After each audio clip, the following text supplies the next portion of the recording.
Start by gently picking through the hair to lift it from the scalp. Use the Andis master clipper and the No. 2 attachment comb with the blade closed. Start above the ear and cut with the grain to create the shape of the side of the mohawk. Use the Andis barbering comb to remove any cut hair off the head while you work. Repeat on the other side. Next, remove the attachment comb and, with the blade closed, create an arc around the ear about a ½ inch high. Use a short C-stroke motion and hold the ear down. Repeat on the other side. Then open the blade and use the C-stroke motion, following the arc about a ½ inch farther up the head. Keep combing the hair down while cutting because curly hair has a tendency to move up, which can result in missed hairs. Repeat on the other side.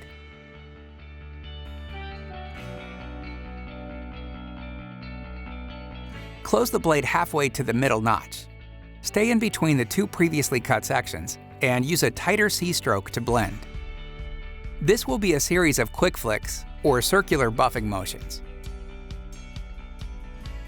Then apply the No. 1 attachment comb and open the blade. Follow the arc pattern and cut up to where you previously finished with the No. 2 attachment comb.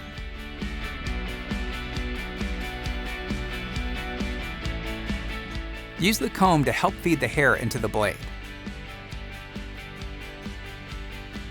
Still using the No. 1 attachment comb, close the blade and cut back through the line of demarcation to blend.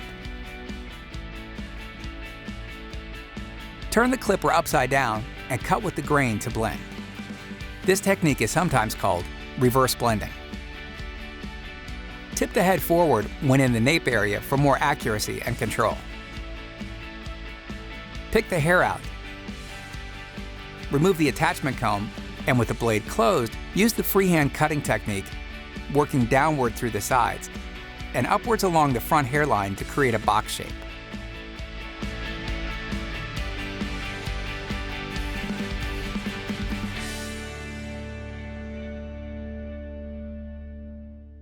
With the No. 1 attachment comb and the blade closed, place the clipper blade at a 45-degree angle to the head. Gently blend out any discrepancies or shadows. Then cut against the grain to polish the blend.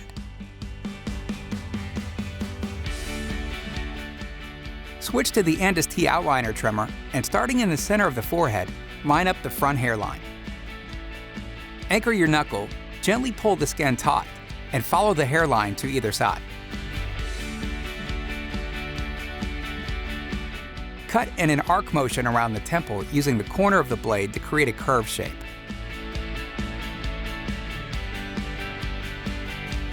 Continue creating the outline by moving to the back hairline. Tip the head forward and work downward at an angle towards the nape. Use a sponge in circular motions to bring out the natural curl. And finish the style as desired.